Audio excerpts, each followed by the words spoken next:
देखिए बच्चे, बहुत इंपॉर्टेंट क्वेश्चन है हमारा ये। यहाँ पे इस टाइप के क्वेश्चंस बहुत सारी किताबों में, यानी ऑलमोस्ट हर किताब में बहुत सारे तरीके से देखने को मिलते हैं। मैंने यहाँ कोई न्यूमेरिक वैल्यू नहीं लिखी है, मैंने आपको यहाँ पे सिर्फ अल्फ़ाबेट के फॉर्म में यहाँ मैं कुछ फॉर्मूले डिराइव कराऊंगा, जिन फॉर्मूलोज़ को आप यूज़ करेंगे डिफरेंट क्वेश्चंस के अंदर और आपके क्वेश्चंस बहुत ईजिली कुछ ही लाइनों में सॉल्व हो जाएंगे। यहाँ देखिए, हमसे कहा जा रहा है दो बॉल हैं, M1 M2 मास है and having charge Q1 Q2 respectively are suspended with the help of two strings with the same point. Discuss about the equilibrium of balls. समझिए equilibrium of balls इस टॉपिक को नाम दे सकते हैं हम मान लेते हैं जो हमने यहाँ स्ट्रिंग लिए हैं दो, left hand right hand side में देख सकते हैं आप, दो स्ट्रिंग है, उनकी लेंथ L है और दोनों स्ट्रिंग पे अलग अलग मास M1 M2 लटका दिए गए। दोनों का जो वेट था वो M1G M2G था, इनकी ग्रेविटी उनको नीचे खींच रही थी। पर क्या हुआ, सडनली हम लोगों ने दोनों पे पॉजिटिव चार्ज दिया, एक पे प्लस Q1 एक पे प्लस Q2। तो इस पॉजिटिव चार्ज की वजह से एक नई फोर्स, इलेक्ट्रोस्टैटिक फोर्स डेवलप हुई और ये दोनों ने एक दूसरे को रिपेल किया। रिपल्शन की वजह से ये एक दूसरे से कुछ सेपरेट हो गए। M1 आ गया यहाँ, M2 आ गया यहाँ मैं दिखा रहा हूँ अभी। अब कुछ सेपरेशन होने के बाद ये और ज़्यादा सेपरेट नहीं हो रहे हैं, और ज़्यादा सेपरेट नहीं हो रहे हैं का मतलब क्या है कि ये इक्विलिब्रियम में आ गए हैं। यहाँ कुछ सेपरेशन हुई, फिर और ज़्यादा सेपरेट ये नहीं हो रहे हैं, मतलब एक इसमें आ गए हैं, इक्विलिब्रियम में आ गए हैं, मतलब नेट फोर्स जो है वो यहाँ ज़ीरो हो चुकी है। तो लेट वी डिस्कस अबाउट कि नेट फोर्स ज़ीरो हुई है तो किसने किसको बैलेंस किया। तो यहाँ हमें जो फोर्सेस दिख रही हैं, पहले हम बात करेंगे कि दोनों का मास अलग अलग था, एक हैवी था एक लाइट था। अब मुझे नहीं पता इसमें से कौन सा हैवी था कौन सा लाइट था, लेकिन हम मान लेते हैं कि M1 अगर बड़ा है किससे, M2 से, तो दोनों का जो एंगुलर डिस्प्लेसमेंट रहेगा वो अलग अलग रहेगा। ये θ1 ये θ2। हम इसका उल्टा भी कर सकते हैं, M2 M1 से बड़ा मान सकते हैं, अभी हम देखेंगे। मतलब दोनों का ये एंगुलर डिस्प्लेसमेंट सेम नहीं रहेगा, ये सेम तब रहेगा जब मास बराबर हो। उसको भी मैथमेटिकली प्रूफ करेंगे हम लोग। ये θ1 एंगल पर गया बच्चे, ये θ2 एंगल पर गया है। अब ये जाकर यहाँ स्टॉप हो गए हैं। मान लो इनके बीच का जो डिस्टेंस है वो है कितना, x सेपरेशन के बाद ये अपने आप को स्टॉप कर चुके हैं, ये इक्विलिब्रियम में आ गए हैं। नाउ हम देखते हैं कौन कौन सी फोर्स लग रही है जी। फर्स्ट वाली बॉल की बात करते हैं। इसका अपना वेट है mg, डाउनवर्ड एक्टिंग फोर्स। ऊपर से Q2 इस Q1 को रिपेल कर रहा है इस डायरेक्शन में, रिपल्शन की force along the x, that is called electrostatic force. इसके अलावा अगर हम बात करें, ये दो फोर्स हैं, एक लेफ़्ट में एक डाउनवर्ड में, एक्सटर्नल फोर्सेस। अब इन दोनों फोर्सेस की वजह से ये जो था कहीं ना कहीं मूव करता हुआ जा रहा था ये, लेकिन अभी ये रुक गया है, ये कहीं नहीं जा रहा है, मतलब दोनों फोर्स बैलेंस हो गई हैं। अब दोनों फोर्स को बैलेंस कौन करेगा, एक तीसरी फोर्स जो रस्सी में आएगी, दैट विल बी टेंशन आएगी जी T1। अब ये T1 ने इन दोनों को बैलेंस किया। ये दोनों बैलेंस तब हो सकती हैं जब लेफ़्ट के इक्वल एंड अपोजिट राइट में कोई फोर्स मिले, डाउनवर्ड के अपोजिट अपवर्ड में कोई फोर्स मिले। लेफ़्ट वाली को बैलेंस करने के लिए राइट में फोर्स चाहिए, डाउनवर्ड को बैलेंस करने के लिए अपवर्ड में फोर्स चाहिए। तो बिल्कुल सही बात है, टेंशन के दो कंपोनेंट हो जाएंगे, एक हॉरिजॉन्टल और एक क्या, वर्टिकल। जो हॉरिजॉन्टल वर्टिकल कंपोनेंट टेंशन के होंगे उसमें हम देख सकते हैं कि ऊपर वाला एंगल ये θ1 है, तो अल्टरनेट इंटीरियर ये θ1, ये हो जाएगा T1 cos θ1 और ये हो जाएगा T1 sin θ1। अब हम T1 को भूल जाएंगे बिकॉज हमने कंपोनेंट कर दिए हैं। तो हमें बॉल 1 पे चार फोर्स दिख रही हैं यहाँ पे। एक लेफ़्ट में Fe जिसको बैलेंस किया राइट वाली T1 sin θ1 ने, एक डाउनवर्ड में M1G जिसको बैलेंस किया T1 cos θ2 ने। तो हम कहेंगे फॉर इक्विलिब्रियम ऑफ बॉल 1 का इक्विलिब्रियम करते हैं G of ball of mass M1 या बॉल 1 कह दीजिए इसको।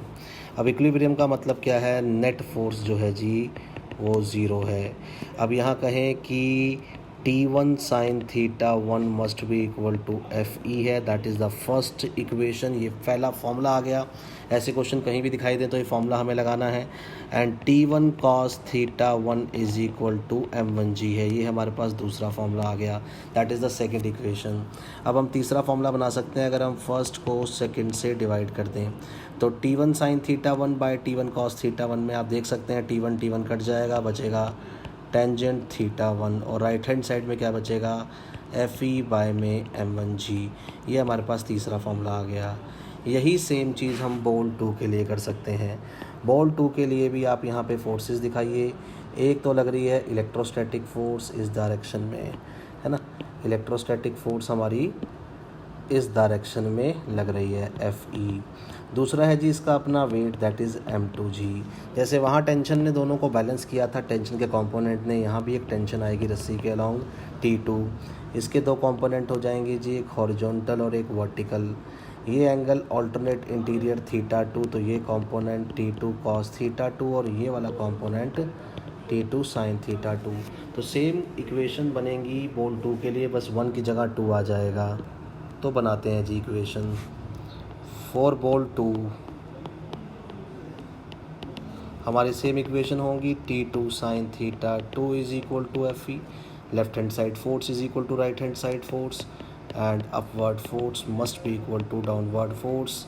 यहाँ भी इन दोनों को भी अगर हम डिवाइड करते हैं फर्स्ट डिवाइडेड बाय सेकंड, तो टेंजेंट θ2 इज इक्वल टू आता है Fe बाय m2g। तो ये तीन फॉर्मूले हमारे दोनों बोल्स के लिए बहुत इंपॉर्टेंट हैं। सबसे पहली बात, यहाँ पे हम एक स्पेशल केस करते हैं। हमसे डिस्कस करने के लिए कहा गया था कि इक्विलिब्रियम क्या होगा, इक्विलिब्रियम के दौरान कौन सी फोर्स को बैलेंस करेगी, क्या फॉर्मूले रहेंगे। स्पेशल केस में हम कहते हैं कि अगर मान लीजिए, जैसा कि हम मान के चल रहे थे, m1 बड़ा है किससे, m2 से, तो आप ध्यान दीजिए टेंजेंट θ1 और टेंजेंट θ2 जो था वो Fe बाय m2g या Fe बाय m1g था। अब टेंजेंट θ2 टेंजेंट θ1 के फॉर्मूले में डिफरेंस सिर्फ किस चीज़ का है, मास का है। इलेक्ट्रोस्टैटिक फोर्स तो दोनों एक दूसरे पर सेम लगाएंगे। अब एंगल जो है ये इन्वर्सली प्रोपोर्शनल टू मास हम कह सकते हैं कि जिसका मास ज़्यादा होगा उसका एंगल कम होगा। m1 ज़्यादा है m2 से, तो इसका मतलब टेंजेंट θ1 कम है किससे, टेंजेंट θ2 से, मतलब θ1 इज़ लेस देन θ2। तो देखिए क्या होगा जी, θ1 अभी यहाँ आपको डायग्राम में ग्रेटर दिख रहा है, लेकिन ये ग्रेटर भी हो सकता है, लेकिन फ़िलहाल हमारे स्पेशल केस में लेस आ रहा है। कब आ रहा है, जब m1 बड़ा है, ठीक है। तो जो मास हैवी होगा, समझ सकते हैं बात को, जो मास हैवी होगा, और या एक साइड कहूँ मास हैवी है, एक साइड मास लाइट है, जब दोनों मास सेपरेट होंगे तो लाइट वाला मास ज़्यादा दूर जाएगा और हैवी वाला मास कम दूर जाएगा, है ना।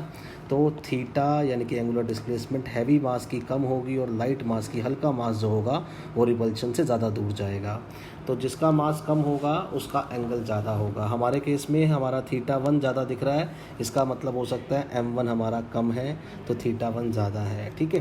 तो यही सेम स्पेशल केस हमारा जो है वो बन सकता है किसमें, सेकंड में, कि अगर मान लीजिए m1 छोटा है किससे, m2 से, तो θ1 बड़ा है किससे, θ2 से, इन्वर्सली प्रोपोर्शनल टू मास। एक और स्पेशल केस हम यहाँ देख सकते हैं। एक स्पेशल केस हमने ये देखा था, एक हमने ये देख लिया, एक और हम देख सकते हैं कि अगर मान लीजिए जैसे कि 99.9% क्वेश्चन में होता ही है, दोनों आइडेंटिकल मास वाली बॉडी हैं। आइडेंटिकल मास मतलब दोनों का मास सेम है। दोनों का मास अगर सेम है तो tangent θ1 is equal to tangent θ2। दोनों जो हैं फॉर्मूले बिल्कुल सेम आएंगे। दोनों फॉर्मूले हमारे क्या थे, Fe बाय m1g या m2g। अब m1 m2 m हो गया तो Fe by mg। It means to say θ1 is equal to θ2, यानी कि जब ये दोनों सेपरेट होंगे तो सेम एंगल पे सेपरेट होंगे अगर दोनों का मास बिल्कुल सेम है। इसके साथ ध्यान देने वाली बात यह है, हमारे पास था T1 sin θ1 is equal to Fe और T2 sin θ2 is equal to Fe, याद कीजिए। अब हम ध्यान दें तो θ1 θ2 अगर बराबर हो गया है तो ऊपर वाले फॉर्मूले में देख सकते हैं आप लिखेंगे T1 sin theta is equal to Fe, T2 sin theta is equal to Fe, या कहूँ T1 की वैल्यू निकालूँ या T2 की वैल्यू निकालूँ तो आएगी Fe बाय साइन थीटा, यानी कि T1 is equal to T2, दोनों बिल्कुल सेम आएंगे। जो T1 आएगा वही T2 आएगा।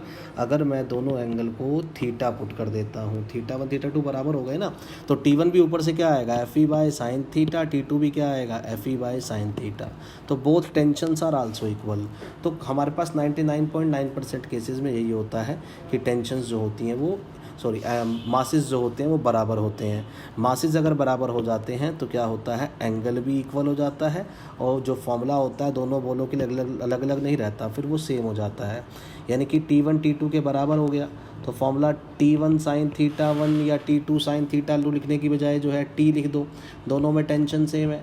तो T sin theta is equal to Fe and T cos theta is equal to, दोनों का मास सेम है, mg, and also tangent theta is equal to what, Fe by mg। मतलब 1 या 2 का चक्कर नहीं रहेगा, ठीक है, दोनों में सब कुछ सेम रहेगा। सिर्फ क्या सेम होने पर?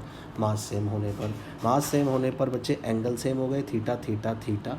मास तो सेम हो ही गया, एफ ई ऑलरेडी सेम था, टी भी सेम हो गया। तो लास्ट में जो मैंने 3 फॉर्मूले लिखे हैं ये आपने जो है इंपॉर्टेंट है, इनको आपने याद रखना है। सारे क्वेश्चन इन्हीं फॉर्मूलों से सॉल्व होंगे। अगर हम ध्यान दें इसके बाद हमारे को जो डायग्राम गिवन था, इसके अलावा हम अगर ध्यान दें इसी स्पेशल केस में जब मासेस इक्वल हैं, तो मासेस जब इक्वल हैं m1 is equal to m2 is equal to m, तो हमारे को 3 फॉर्मूले हमारे जो दिख रहे हैं, T sine theta is equal to F E, T cos theta is equal to M G, tangent theta is equal to F E by M G. इन तीनों फॉर्मूलों में हम क्या कर सकते हैं, अगर हमें साइन थीटा या टेंजेंट थीटा की वैल्यू चाहिए तो साइन थीटा निकाल सकते हैं आप। यहाँ राइट एंगल ट्रायंगल 2 है, साइन थीटा निकालेंगे परपेंडिकुलर बाय हाइपोटेनियस। परपेंडिकुलर आपका क्या हो जाएगा, आपको बेस पता है। देखिए ये टोटल डिस्टेंस अगर x था तो ये यहाँ तक का थीटा एंगल तक का डिस्टेंस जो है, थीटा इधर, मतलब ये दोनों बराबर होंगे डिस्टेंस। इधर भी x/2 इधर भी x/2 है ना। दोनों की एंगुलर डिस्प्लेसमेंट बिल्कुल बराबर हुई है, जितना थीटा इसका है उतना थीटा इसका है। लेंथ भी सेम है जी, l यहाँ है l यहाँ है, तो एंगल सेम है, रेडियस सेम है, तो आर्क भी सेम होगी, x/2। तो मैं यहाँ पे कह सकता हूँ कि हमारे पास यहाँ पर ये जो हमें दिया हुआ है साइन थीटा निकालना चाहते हैं तो बेस पता है x/2, परपेंडिकुलर हमें नहीं पता है, साइन थीटा होता है परपेंडिकुलर बाय हाइपोटेनियस।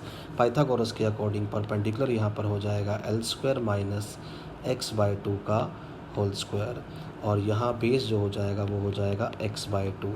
अगर मुझे टेंजेंट थीटा निकालना है तो बहुत सिंपल है, tangent theta is what, perpendicular by base, angle के सामने परपेंडिकुलर है नीचे x/2 है ना, और बाय में हमारे पास क्या हो जाएगा, बेस जो है वो कितना है मैंने अभी बताया आपको, बेस हो जाएगा √l² माइनस x/2 का होल स्क्वायर। तो √l² माइनस x/2 का होल स्क्वायर, ये हमारे पास आ जाएगा क्या, टेंजेंट